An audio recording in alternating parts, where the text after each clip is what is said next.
आज की इस वीडियो में बात करेंगे यूपी स्कॉलरशिप 2022-23 के अदर स्टेट स्कॉलरशिप फॉर्म 2022-23 में कैसे अप्लाई कर सकते हैं। अगर दोस्तों आप लोग भी यूपी में रहते हैं और आप लोग भी यूपी के अलावा किसी अदर स्टेट से पढ़ाई कर रहे हैं, जैसा कि UG, PG, technical diploma, medical diploma, कोई सा भी कोर्स कर रहे हैं और आप लोग भी अपना यूपी स्कॉलरशिप के फॉर्म को फिलअप करना चाहते हैं, तो आप लोग अपने फॉर्म को कैसे फिल कर सकते हैं, इसके लिए आपके पास क्या डॉक्यूमेंट होने चाहिए, इसके बारे में आज की इस वीडियो में कंप्लीट जानकारी लेके आए। सो अगर आप लोग भी ये वीडियो को कंप्लीटली देख लेंगे, गारंटी से कहता हूँ आप लोग भी अपना स्कॉलरशिप के फॉर्म को आसानी से फिलअप कर पाएंगे। तो चलिए शुरू करते हैं। यूपी स्कॉलरशिप के अदर स्टेट के स्कॉलरशिप के फॉर्म को फिल करने से पहले आपको इसकी शॉर्ट इन्फॉर्मेशन के बारे में जानना आपके लिए काफी ज्यादा जरूरी है। जैसे कि इंपोर्टेंट डेट हो गया, फॉर्म को फिल करते वक्त आपके पास क्या डॉक्यूमेंट होने चाहिए और किन बातों का यहाँ पर ध्यान रखना है और कौन स्टूडेंट यहाँ पर अप्लाई कर सकता है। तो सबसे पहले नंबर पे आप लोग यहाँ पर देख सकते हैं कि अगर आप लोग यूपी में रहते हैं और यूपी के अलावा किसी अदर स्टेट में, जैसे कि दिल्ली, महाराष्ट्र, बिहार, उड़ीसा, कोई से भी अदर स्टेट में पढ़ाई कर रहे हैं, तो आप लोग यूपी स्कॉलरशिप के लिए आवेदन कर सकते हैं, कोई प्रॉब्लम नहीं है। ध्यान देने वाली बात यह है कि इसके फॉर्म स्टार्ट हो गए थे 25/8/2022 से। इसकी जो लास्ट डेट है वो दोस्तों यहाँ पर 7 नवंबर 2022 रखी गई है। फॉर्म को फिल करने के बाद इसकी हार्ड कॉपी आपको कॉलेज में सबमिट करनी पड़ेगी। उसकी लास्ट डेट यहाँ पर 10/11/2022 रखी गई है। फॉर्म में किसी भी प्रकार की कोई मिस्टेक हो जाती और आपने अपने फॉर्म में कॉलेज में सबमिट कर दिया, तो आप लोग अपने फॉर्म का करेक्शन कर सकते हैं 20/12/2022 को। और जब भी करेक्शन डेट आएगी हम आपको चैनल के माध्यम से लाइव करेक्शन करके दिखाएंगे। तो इस वीडियो को लाइक, चैनल को सब्सक्राइब करके अवश्य रखिएगा। बात करेंगे कि अदर स्टेट के एक फ्रेश फॉर्म को फिल करते वक्त आपके पास क्या डॉक्यूमेंट होने चाहिए, किन बातों का आपको यहाँ पर ध्यान रखना है। सबसे पहले नंबर पे आप लोग यहाँ पे देखिएगा कि अगर आप लोग यूपी में रहते हैं तो आप लोग इस फॉर्म को अप्लाई कर सकते हैं। अगर आप लोग यूपी के अलावा किसी अदर स्टेट में रहते हैं और आप लोग यूपी में स्टडी कर रहे हैं तो आप लोग इस फॉर्म को अप्लाई नहीं कर सकते, इसका आपको यहाँ पर ध्यान रखना है। दूसरी चीज ये है कि अगर आप लोग यूपी में रहते हैं तो आपके पास डोमिसाइल यूपी का होना अनिवार्य है, इसका आपको यहाँ पर ध्यान रखना है। सबसे पहले नंबर पे आपके पास यहाँ पर यूपी में किसी भी अदर स्टेट से UG, PG, technical diploma, medical diploma, कोई सा भी कर रहे हैं कोर्स, तो आप लोग फॉर्म को आसानी से फिलअप कर सकते हैं, कोई प्रॉब्लम नहीं है। उसके लिए आपके पास पहले नंबर पे आपके पास हाई स्कूल की मार्कशीट होनी चाहिए। दूसरे नंबर पे इंटरमीडिएट की मार्कशीट, यदि आपका जो भी कोर्स है वो यहाँ पे ग्रेजुएशन लेवल का है तो आपको ग्रेजुएशन की मार्कशीट की यहाँ पर फोटोकॉपी लगानी पड़ेगी। साथ में यहाँ पर आपको फैमिली का एनुअल इनकम सर्टिफिकेट, फैमिली में माता पिता का आप लोग लगा सकते हैं। अगर दोनों में से कोई नहीं है तो दोस्तों आप लोग अपना खुद का लगा सकते हैं। ध्यान देने वाली बात यह है कि ये आय प्रमाण पत्र यूपी गवर्नमेंट का होना अनिवार्य, इसका आपको यहाँ पर ध्यान रखना है। और इस आय प्रमाण पत्र की जो आय है वो जनरल ओबीसी से 2 लाख रुपए से ज्यादा की नहीं होनी चाहिए, इससे कम वाले ही आवेदन कर सकते हैं। और यदि आप लोग SC ST से हैं तो आप लोग 2.5 लाख तक का आय प्रमाण पत्र यूज कर सकते हैं, कोई प्रॉब्लम नहीं है। इसके बाद दोस्तों यहाँ पे आपके पास कास्ट सर्टिफिकेट होना चाहिए। यदि आप लोग OBC SC SC से हैं तो साथ ही में अगर आप लोग यूपी से हैं तभी आप लोग इस आवेदन को कर सकते हैं। तो आपके पास यूपी का डोमिसाइल यानी मूल निवास होना अनिवार्य, इसका आपको यहाँ पर ध्यान रखना है। यदि आपकी फैमिली में राशन कार्ड बना है तो आप लोग ये राशन कार्ड यहाँ पर यूपी का लगा सकते हैं, कोई प्रॉब्लम नहीं है। और यूपी के अलावा किसी अदर स्टेट का है तो आप लोग यहाँ पर राशन कार्ड यहाँ पर नहीं लगा सकते हैं। साथ में दोस्तों आपके पास बैंक की पासबुक होना अनिवार्य, ये बैंक की पासबुक आपकी खुद की होनी चाहिए। और ध्यान देने वाली बात यह है कि ये बैंक की पासबुक आपकी यूपी की या फिर आपने जिस कॉलेज यूनिवर्सिटी में जिस स्टेट में एडमिशन लिया उस स्टेट की भी लगा सकते हैं, कोई प्रॉब्लम यहाँ पर नहीं है। साथ में दोस्तों आपके पास यहाँ पर आपका खुद का आधार कार्ड होना अनिवार्य है। ये आधार कार्ड में कुछ शर्तें हैं, जैसा कि आपके आधार कार्ड में नाम और डेट ऑफ बर्थ ये आपकी हाई स्कूल की मार्कशीट से मैच होनी अनिवार्य है। दूसरे नंबर पे आपके पास आधार कार्ड में मोबाइल नंबर का लिंक होना काफी ज्यादा जरूरी है और वही मोबाइल नंबर एक्टिव होना चाहिए, इसका आपको यहाँ पर ध्यान रखना है। तीसरे नंबर पे आपका आधार कार्ड बैंक अकाउंट से लिंक होना अनिवार्य, इसका आपको यहाँ पर ध्यान रखना है। साथ ही में आपका बैंक अकाउंट पे जो आपका नाम लिखा है वो आधार कार्ड से मैच होना अनिवार्य, इसका आपको यहाँ पर ध्यान रखना है। अगर ये सारी चीजें अगर आपकी सही है तो आप लोग भी यूपी स्कॉलरशिप 2022-23 के अंतर्गत अदर स्टेट के लिए आवेदन कर सकते हैं। साथ ही में दोस्तों आपके पास एक मोबाइल नंबर होना चाहिए जो कि आपके आधार कार्ड पे लिंक हो। साथ में आपकी ईमेल आईडी अगर आपके पास है तो आप लोग यहाँ पर फिलअप कर सकते हैं। साथ ही में आपने जिस स्टेट में यहाँ पर एडमिशन लिया है उस स्टेट के यूनिवर्सिटी कॉलेज की फीस की रिसिप्ट आपके पास होना अनिवार्य है। इसका आपको यहाँ पर ध्यान रखना है। साथ ही में आपने जहाँ भी कॉलेज यूनिवर्सिटी में एडमिशन लिया अदर स्टेट में, वहाँ पे आपको पता करनी पड़ेगी आपकी एनुअल नॉन डिफरेंडेबल फी क्या है। वो आपको फी यहाँ पर फिलअप करनी कंपलसरी है, इसका आपको यहाँ पर ध्यान रखना है। साथ ही में दोस्तों यहाँ पर आप लोग अपना लेटेस्ट फोटो सादा सिंपल यहाँ पर लगा सकते हैं। तो फाइनली ये था कुछ यूपी स्कॉलरशिप अदर स्टेट के स्टूडेंट के लिए ऑनलाइन आवेदन करने की शॉर्ट इन्फॉर्मेशन, जो कि आज की इस वीडियो में मैंने कंप्लीट जानकारी दे दी है। यूपी स्कॉलरशिप के अदर स्टेट के फॉर्म को खुद से अप्लाई करने के लिए आपको अपने पीसी, लैपटॉप, अगर आप लोग अपने फोन से अप्लाई करना चाहते हैं गूगल क्रोम ब्राउजर का यूज कीजिएगा। गूगल पे आपको साधारण से टाइप कर देना है यूपी स्कॉलरशिप। आप लोग जैसे ही टाइप करेंगे पहले ही नंबर पे इनकी ऑफिशियल वेबसाइट मिल जाएगी scholarship.up.gov.in। तो आप लोग इस वाली वेबसाइट पे क्लिक कर दीजिएगा। क्लिक करने के बाद दोस्तों हम आ चुके हैं स्कॉलरशिप की ऑफिशियल वेबसाइट पे। इसी वेबसाइट के माध्यम से आप लोग अदर स्टेट के स्कॉलरशिप के फॉर्म को फिल कर सकते हैं। इस वेबसाइट का लिंक हम आपको वीडियो डिस्क्रिप्शन में दे देंगे, आप लोग वहां पे क्लिक करके डायरेक्टली इनकी ऑफिशियल वेबसाइट पे आ सकते हैं। इस वेबसाइट पे आने के बाद आपको यहाँ पर आना होगा स्टूडेंट वाले ऑप्शन पे, और यहाँ पे आपको सबसे पहले एक नया रजिस्ट्रेशन करना पड़ेगा। लेकिन ध्यान देने वाली बात यह है कि अगर आपने अदर स्टेट के लिए इससे पहले आवेदन कर चुके हैं तो आपको यहाँ पे अपना रजिस्ट्रेशन नहीं करना, आपको डायरेक्ट रिन्यूअल करना है। और रिन्यूअल कैसे करना है इस पे मैंने कंप्लीट वीडियो बना रखी है, उस वीडियो का लिंक हम आपको आई बटन पे दे देंगे, आप लोग वहां पे क्लिक करके जाके ये वीडियो को देख सकते हैं। तो फाइनली हम यहाँ पे अपना नया फॉर्म को फिलअप कर रहे हैं, तो हम यहाँ पे अपना नया रजिस्ट्रेशन करेंगे। तो हम यहाँ पे रजिस्ट्रेशन वाले ऑप्शन पे क्लिक कर देंगे, और क्लिक करने के बाद यहाँ पर हमारे सामने कुछ डिटेल यहाँ पर कुछ इस तरह से ओपन हो गई है। क्लिक करने के बाद दोस्तों हमारे सामने यहाँ पे जो डैशबोर्ड है वो यहाँ पर कुछ इस तरह का ओपन हो गया है। यहाँ पर आपको 3 तरह के बॉक्स देखने को मिलेंगे, लेकिन ध्यान देने वाली बात यह है कि जो यहाँ पर post matric other state fresh का जो ऑप्शन है वो यहाँ पर केवल SC ST और जनरल कास्ट में देखने को मिलेगा। और यदि आप लोग इनके अलावा किसी अदर कास्ट से हैं तो आप लोग इसके लिए आवेदन नहीं कर सकते, इसका आपको यहाँ पर ध्यान रखना है। तो फाइनली अगर आप लोग भी यहाँ पर SC ST और जनरल से हैं तो आप लोग इस वाले ऑप्शन पे क्लिक कर दीजिएगा। और क्लिक करने के बाद आपको यहाँ पर छोटा सा एक रजिस्ट्रेशन करना पड़ेगा, जैसा कि यहाँ पर आपको अपने जिला का नाम को फिलअप करना है कि आप जहाँ के निवासी हैं। और ये सिलेक्ट करने के बाद दोस्तों यहाँ पे आपको अपना वो स्टेट को फिलअप करना है जहाँ आपने अपना एक नया एडमिशन लिया है। तो आपको यहाँ पर अपना स्टेट का नाम को फिलअप कर देना है, और इसके बाद दोस्तों यहाँ पर आपको उस स्टेट में कौन से डिस्ट्रिक्ट में आपने अपना नया एडमिशन लिया है उस डिस्ट्रिक्ट का नाम आपको यहाँ पर फिलअप कर देना है। साथ में दोस्तों यहाँ पे आपको अपने कॉलेज का नाम फिलअप करना है कि कौन से कॉलेज में आपने एक नया एडमिशन लिया है। इसके बाद आपकी जो भी जाति होगी वो आपको यहाँ पर शो हो जाएगी, और इसके बाद आपका जो भी धर्म है वो आपको यहाँ पर शो हो जाएगा।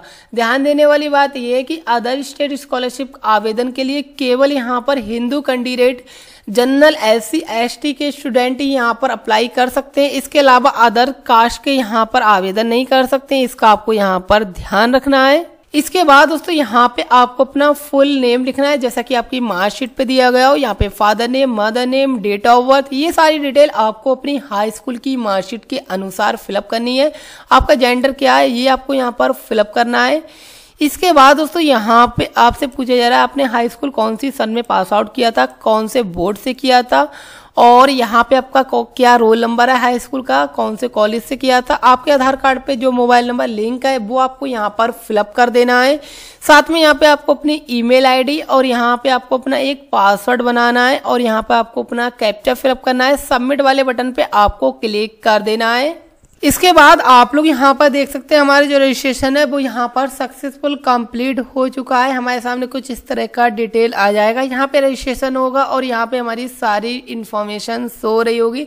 ध्यान देने वाली बात यह है कि इस रजिस्ट्रेशन में अगर आपने किसी भी प्रकार की कोई भी मिस्टेक कर दी तो आप लोग यहाँ पर दोबारा रजिस्ट्रेशन कर सकते हैं, कोई प्रॉब्लम नहीं है। लेकिन इस रजिस्ट्रेशन में अगर आपने कोई गलती कर दी और आप इग्नोर कर रहे हैं तो आप लोग आगे चल के दोबारा रजिस्ट्रेशन नहीं कर पाएंगे, इसका आपको यहाँ पर ध्यान रखना है। तो आपको अच्छी तरीके से रजिस्ट्रेशन को चेक कर लेना है, अगर गलती नहीं है तो आपको इससे आगे की प्रतिक्रिया शुरू कर देनी है। तो हमारी सारी इन्फॉर्मेशन ठीक है और हमने यहाँ पे अपने रजिस्ट्रेशन नंबर को भी नोट कर लिया, इसका स्क्रीनशॉट ले लिया है। और रजिस्ट्रेशन कंप्लीट होने के बाद आपको फिर से उसी वेबसाइट पे बैक आना है। हालांकि मेरे टैब बंद हो गई थी तो मैं यहाँ पे फिर से उस वेबसाइट को ओपन कर रहा हूँ। और जब भी हम अपनी वेबसाइट ओपन करेंगे हमारे सामने यहाँ पर यूपी स्कॉलरशिप की कुछ इस तरह की वेबसाइट देखने को मिलेगी। और यहाँ पर हमें स्टूडेंट वाले ऑप्शन पे आना है और यहाँ पर फ्रेश लॉगिन पे आना है और यहाँ पर अदर इंटरमीडिएट अदर स्टेट वाले ऑप्शन पे क्लिक कर देना है। और क्लिक करने के बाद दोस्तों यहाँ पे हमारा जो भी रजिस्ट्रेशन नंबर मिला है, जो कि मैंने यहाँ पर दिखाया था, ये वाला रजिस्ट्रेशन नंबर आपको यहाँ पर फिलअप कर देना है। डेट ऑफ बर्थ फिलअप करनी है, पासवर्ड बनाना है और आपको यहाँ पर कैप्चा फिलअप करना है। सबमिट वाले बटन पे क्लिक कर देना है। पासवर्ड दोस्तों आपको वही फिलअप करना है जो आपने अपना रजिस्ट्रेशन करते वक्त डाला था, वो पासवर्ड आपको यहाँ पर लिख देना है। क्लिक करने के बाद हमारा जो फॉर्म है वो यहाँ पर कुछ इस तरह का ओपन हो चुका है, जैसा कि आप लोग यहाँ पर देख सकते हैं। सबसे पहले नंबर पे आप लोग को यहाँ पे बता दें, जितने भी स्टेप आप लोग कंप्लीट करते रहेंगे उस पे आपको यहाँ पर ग्रीन टिक लगते रहेंगे। साथ ही में यहाँ पर आप लोग जो भी स्टेप बाय स्टेप कंप्लीट करेंगे उसमें भी आपको यहाँ पर ग्रीन होते रहेंगे। और आप लोग अपना रजिस्ट्रेशन ओपन करेंगे तो आपके सामने यहाँ पे रजिस्ट्रेशन नंबर, यहाँ पर आपके डिस्ट्रिक्ट का नाम, यहाँ पे कॉलेज का नाम, यहाँ पे जाति वर्ग और यहाँ पे आपका नाम, पिता का नाम, ये सारी डिटेल आपके सामने यहाँ पर शो रही होगी। आपको अपनी अगली स्टेप को फिलअप करने के लिए छात्रवृत्ति हेतु आवेदन पत्र को भरे इस वाले ऑप्शन पे आपको क्लिक कर देना है। और क्लिक करने के बाद दोस्तों हमारे सामने जो फॉर्म है हमारा वो यहाँ पर ओपन हो गया है। ध्यान देने वाली बात ये है कि ऊपर आपकी जो रजिस्ट्रेशन की डिटेल थी वो यहाँ पर फिलअप की होगी और नीचे आपको कुछ इस तरह का ये वाला फॉर्म को फिलअप करना है, जो कि हम आपको यहाँ पर समझा रहे हैं। ध्यान देने वाली बात यह है कि कुछ कॉलेज कुछ यूनिवर्सिटी ऐसी हैं जिनमें यहाँ पर आपका पाठ्यक्रम का प्रकार ओपन नहीं होगा, लेकिन काफ़ी कॉलेज काफ़ी यूनिवर्सिटी ऐसे जिनमें आपको ये वाला कॉलेज का प्रकार आपको ओपन किया होगा।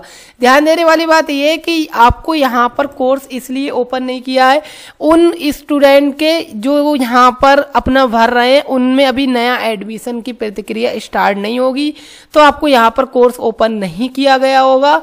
और कुछ कॉलेज ऐसे होंगे जिनमें यहाँ पर कोर्स ओपन हो गया है, तो आपको अपना कोर्स को सिलेक्ट करना है, पाठ्यक्रम का प्रकार सिलेक्ट करना है। आपकी जो भी कोर्स की ड्यूरेशन होगी आपको यहाँ पर देखने को मिल जाएगी। साथ में यहाँ पे आपको अपना फुल एड्रेस लिख देना है, आपका यहाँ पर टिक लगा देना है जो भी आपका एड्रेस हो। इसके बाद यहाँ पे पूछा जा रहा है कि आपका एडमिशन लेटर एंट्री के आधार पे हुआ, और यदि आपका हुआ है तो आप यस कीजिएगा, अन्यथा इसे नो। यहाँ पे आपने अपना एडमिशन कब लिया उसकी डेट डालनी है, यहाँ पे आपको फिर से अपनी डेट डालनी है। यदि आपका यहाँ पर बोर्ड का पंजीकरण क्रमांक मिल गया है तो आप यहाँ पे फिलअप कर सकते हैं, अन्यथा आप इसे छोड़ सकते हैं। यहाँ पे आप अपने बोर्ड का नाम लिखिएगा, यहाँ पे आप अपने परिवार की फैमिली का राशन कार्ड नंबर को फिलअप कीजिएगा। इसके बाद आपको यहाँ पर अपने बैंक का नाम को फिलअप करना है, ब्रांच का नाम यहाँ पर लिखना है, IFSC कोड आपको यहाँ पर लिखना है। साथ में यहाँ पर आपको अपनी बैंक का खाता संख्या, कन्फर्म खाता संख्या, खाते पे आपका क्या नाम लिखा है वो आपको यहाँ पर फिलअप कर देना है। यहाँ पे पूछा जा रहा है कि आप दिवा छात्र आवासीय, दिवा का मतलब होता है कि आप कॉलेज से डेली अप डाउन करते हैं अपने घर के लिए, तो आप दिवा पे लगाइएगा। यदि आपने कॉलेज में हॉस्टल ले रखा है तो आप लोग आवासीय पे लगाइएगा। आपकी एनुअल नॉन डिफंडेबल फी यहाँ पर क्या है वो आपको यहाँ पर फिलअप करनी है। यहाँ पे पूछा जा रहा है कि आप दिव्यांग हैं, यहाँ पे पूछा जा रहा है कि आप दिव्यांग यानी विकलांग है, यदि आप हैं तो इसकी डिटेल यहाँ पर फिलअप कर सकते हैं, अन्यथा इसे छोड़ दीजिएगा। उसके बाद दोस्तों यहाँ पे पूछा जा रहा है कि आपका जो एडमिशन है वो इंटर की मेरिट के आधार पे हुआ है, तो यदि आपका हुआ है तो आप यहाँ पे यस कीजिएगा और यहाँ पे आप उसकी पात्रता को फिलअप कीजिएगा। इसके बाद दोस्तों यहाँ पे पूछा जा रहा है क्या वर्तमान में पाठ्यक्रम में प्रवेश केंद्र एवं राज्य के प्रवेश परीक्षा के माध्यम से हुआ है। यदि आपका इसके माध्यम से हुआ है तो आपको यहाँ पर उसकी डिटेल को फिलअप करना है, और यदि आपने डायरेक्ट एडमिशन लिया है तो आपको इसे फिलअप करने की ज़रूरत नहीं है। इसके बाद आप लोग यहाँ पर आएंगे, गत वर्ष के वितरण देंगे कि आपका गत वर्ष पास हुए, प्रमोट विद मार्क के साथ हुई, या आपका अभी तक रिजल्ट नहीं आया, तो आप लोग यहाँ पर इस तरह से फिलअप कर सकते हैं। यहाँ पे पूछा है गत वर्ष का परीक्षा प्रणाली क्या रही, आपका सेमेस्टर था, वार्षिक था, जो भी रहा वो आप यहाँ पर फिलअप कर सकते हैं। साथ में यहाँ पे आपका जो भी गत वर्ष की प्रणाली है वो आप लोग यहाँ पर फिलअप कर सकते हैं। आपका प्राप्तांक क्या है, पूर्णांक क्या है, ये आपको यहाँ पर फिलअप करना। आपकी जो भी परसेंटेज होगी ये ऑटोमेटिक यहाँ पर आ जाएगी। इसके बाद आपको यहाँ पे अपने गत वर्ष के कॉलेज का नाम लिखना है और यहाँ पे आपको अपनी टेबल को फिलअप करना है। आपने हाई स्कूल कौन सी सन में किया था, इंटर कौन सी सन में किया था, यदि आपकी कोर्स की ग्रेजुएशन लेवल की है तो आपको यहाँ पे ग्रेजुएशन की डिटेल को फिलअप करना है। ये सारी डिटेल आपको फिलअप करने के बाद आपको यहाँ पे कैप्चा मिलेगा, इसे बिल्कुल सेम फिलअप कर देना है और यहाँ पे सबमिट वाले बटन पे आपको क्लिक कर देना है। तो फाइनली दोस्तों हमारी यहाँ पे फर्स्ट स्टेप कंप्लीट हो चुकी है और जैसा कि मैंने वीडियो स्टार्ट करने से पहले बताया था, जो भी डिटेल आप लोग कंप्लीट करते रहेंगे उसके आगे यहाँ पर ग्रीन होते रहेंगे। तो हमारे यहाँ पे सेकंड स्टेप भी कंप्लीट हो चुकी है। अब हम आपको ले चलते हैं डॉक्यूमेंट अपलोड करने के लिए। यहाँ पे अपने अपना फोटो को अपलोड करना है। फोटो अपलोड करने के लिए फोटो वाले ऑप्शन पे क्लिक कर देना है और क्लिक करने के बाद हमारे सामने कुछ इस तरह का इंटरफेस आएगा। यहाँ पे हमें अपना फोटो को अपलोड करना होगा। फोटो का साइज 20 KB से ज़्यादा का नहीं होना चाहिए और ये फोटो आपका JPG PNG का होना अनिवार्य है, इसका आपको यहाँ पर ध्यान रखना है। तो आपको अपने फोटो को अपलोड करने के लिए चॉइस फाइल पे क्लिक करना है, अपलोड वाले ऑप्शन पे आपको क्लिक कर देना है और क्लिक करने के बाद हमारा जो फोटो है वो यहाँ पर अपलोड सक्सेस हो गया, जैसा कि आप लोग यहाँ पर देख सकते हैं। और इसके बाद हमें यहाँ पर फिर से बैक आना है और जैसे कि मैंने बताया था कि जो भी हम स्टेप कंप्लीट करते रहेंगे वो सारे ग्रीन होते रहेंगे और यहाँ पर ग्रीन टिक लगते रहेंगे। ध्यान देने वाली बात ये है कि अब हमें यहाँ पे आवेदन पत्र को संशोधन नहीं करना है। अब हमें यहाँ पे डायरेक्ट जाना आय एवं जाति प्रमाण पत्र का सत्यापन करने के लिए, तो हमें इस वाले ऑप्शन पे क्लिक कर देना है। क्लिक करने के बाद हमें यहाँ पे अपने आय एवं जाति प्रमाण पत्र का सत्यापन करना पड़ेगा। तो उसके लिए हमें यहाँ पे आवेदन संख्या, प्रमाण पत्र संख्या, कैप्चा और यहाँ पे सबमिट वाले बटन पे क्लिक कर देना और क्लिक करने के बाद जो हमने आय प्रमाण पत्र की डिटेल को यहाँ पर फिलअप किया था उसकी इन्फॉर्मेशन यहाँ पर आ चुकी है। तो जैसा कि आप लोग यहाँ पर देख सकते हैं, हमें यहाँ पे वेरीफाई इनकम डिटेल वाले ऑप्शन पे क्लिक कर देना है और क्लिक करने के बाद हमारी जो आय प्रमाण पत्र की डिटेल है वो यहाँ पर सक्सेसफुल कंप्लीट हो चुकी है, जैसा कि आप लोग यहाँ पर देख सकते हैं। इसके बाद यदि आप लोग SC और ST से है तो आप लोग यहाँ पर जाति प्रमाण पत्र लगाएंगे इसी हिसाब से जैसा आय प्रमाण पत्र लगाया था और आप लोग अपनी वेरीफाई करेंगे तो आप लोग डायरेक्ट यहाँ पर होम पर आ जाएंगे। इसके बाद यहाँ पे हम पहुंच चुके हैं फाइनल स्टेप पे, जहाँ पर हमें अपना आधार वेरिफिकेशन करना है। तो हमें इस वाले ऑप्शन पे क्लिक कर देना है और क्लिक करने के बाद सबसे पहले नंबर पे हमें यहाँ पर आधार कार्ड की डेमोग्राफी ऑथेंटिकेशन करना पड़ेगा, जिसके यहाँ पर 3 चांसेस देखने को मिलेंगे। ध्यान देने वाली बात यह है कि यदि आपका नाम और डेट ऑफ बर्थ ये आधार से मैच हो रही है तभी आप लोग यहाँ पर अपने आधार नंबर को फिलअप कीजिएगा, कैप्चा फिलअप कीजिएगा, डिक्लेरेशन दीजिएगा और वेरीफाई वाले ऑप्शन पे क्लिक कीजिएगा।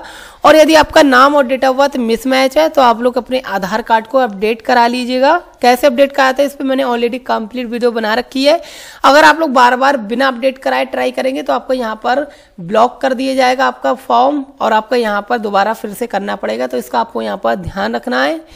तो फाइनली मैं ये सारी स्टेप को कंप्लीट कर रहा हूँ और आप लोग यहाँ पर देख सकते हैं हमने यहाँ पर डेमोग्राफी ऑथेंटिकेशन कर लिया। अब यहाँ पे OTP ऑथेंटिकेशन कर रहा हूँ, तो उसके लिए यहाँ पर हमारा जो OTP है यहाँ पे सेंड OTP वाले ऑप्शन पे हम क्लिक करेंगे और क्लिक करने के बाद हमने यहाँ पे अपना OTP को भी फिलअप कर दिया और फिल करने के बाद हमारे यहाँ पे सक्सेसफुल कंप्लीट हो चुका है। हम यहाँ पे अपना आवेदन पत्र को जांचने हेतु प्रिंट कर सकते हैं। इस पे क्लिक करेंगे और हमारा जो भी प्रिंट होगा वो हमारे सामने यहाँ पर आ जाएगा और इसके बाद हमारा जो भी जांचने हेतु प्रिंट आएगा उसे हम अपने कॉलेज यूनिवर्सिटी में जाके चेक कराएंगे और चेक कराने के बाद हमारे फॉर्म में किसी भी प्रकार की कोई भी गलती होती है तो हम उसका करेक्शन करेंगे। करेक्शन करने के बाद फॉर्म को लॉक करेंगे। लॉक करने के बाद 24 घंटे में अपने फॉर्म का प्रिंट आउट निकाल लेंगे। इसके बाद हम अपने कॉलेज में जाके उसकी ओरिजिनल कॉपी को सबमिट करेंगे, जो कि आपको पार्ट सेकंड में लेके आऊंगा कि किस हिसाब से आपको क्या क्या करना है। तो इस वीडियो को लाइक और चैनल को सब्सक्राइब करके अवश्य रखिएगा। फिलहाल इस वीडियो में बस इतना ही। वीडियो अगर आपको पसंद है तो लाइक कर दो, दोस्तों शेयर करो, चैनल पहली बार सब्सक्राइब करो। मिलते हैं एक नई वीडियो में नए टॉपिक के साथ, तब तक के लिए बाय बाय।